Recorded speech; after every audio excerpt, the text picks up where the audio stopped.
Ukraine യുദ്ധം അവസാനിപ്പിക്കുന്നതിന് Donald Trump Vladimir Putin കൂടിക്കാഴ്ചയ്ക്ക് കളമൊരുങ്ങുന്നു. വെടിനിർത്തലിന് യുക്രൈൻ സന്നദ്ധത അറിയിച്ചതിന് പിന്നാലെ പുടിനുമായി കൂടിക്കാഴ്ച നടത്തുമെന്ന് ഡൊണാൾഡ് ട്രംപ് അറിയിച്ചു. യുക്രൈൻ പ്രസിഡന്റ് വോളോദിമിർ സെലൻസ്കിയെ വൈറ്റ് ഹൌസിലേക്ക് തിരികെ ക്ഷണിക്കുമെന്നും ഡൊണാൾഡ് ട്രംപ് വ്യക്തമാക്കി.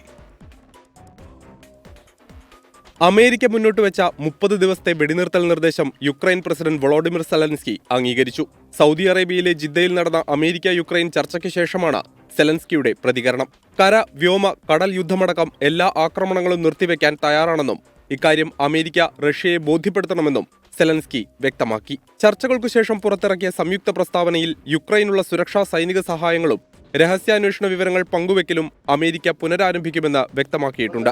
യുദ്ധം അവസാനിപ്പിക്കാനുള്ള നടപടികൾ സ്വീകരിക്കുന്നതിനുള്ള ഉത്തരവാദിത്തം ഇനി റഷ്യയ്ക്കാണെന്ന് ചർച്ചകൾക്കു ശേഷം American state secretary Marco Rubio വ്യക്തമാക്കി. വാർത്ത സ്വാഗതം ചെയ്ത American president Donald Trump Russian president Vladimir പുടിനുമായി ഇക്കാര്യം ചർച്ച ചെയ്യുമെന്ന് അറിയിച്ചിട്ടുണ്ട്.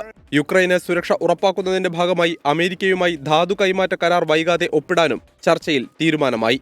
സമാധാന കരാറിനെപ്പറ്റി ചർച്ച ചെയ്യാൻ തയ്യാറാണെന്ന് പുടിൻ നേരത്തെ വ്യക്തമാക്കിയിട്ടുണ്ടെങ്കിലും താൽക്കാലിക വെടിനിർത്തലിന് തയ്യാറല്ലെന്നും റഷ്യയുടെ ദീർഘകാല സുരക്ഷ ഉറപ്പാക്കുന്ന കരാറാണ് താൽപര്യപ്പെടുന്നതെന്നുമാണ് വ്യക്തമാക്കിയിട്ടുള്ളത്. റഷ്യ പിടിച്ചെടുത്ത പ്രദേശങ്ങളിൽ നിന്ന് യുക്രൈൻ പൂർണ്ണമായും പിന്മാറണമെന്നും റഷ്യ ആവശ്യപ്പെട്ടിട്ടുണ്ട്. അതിനിടെ സമാധാന പ്രക്രിയകളിൽ യൂറോപ്യൻ രാജ്യങ്ങൾ പങ്കാളികളാകണമെന്ന് സെലൻസ്കി ആവശ്യപ്പെട്ടു. International desk 24.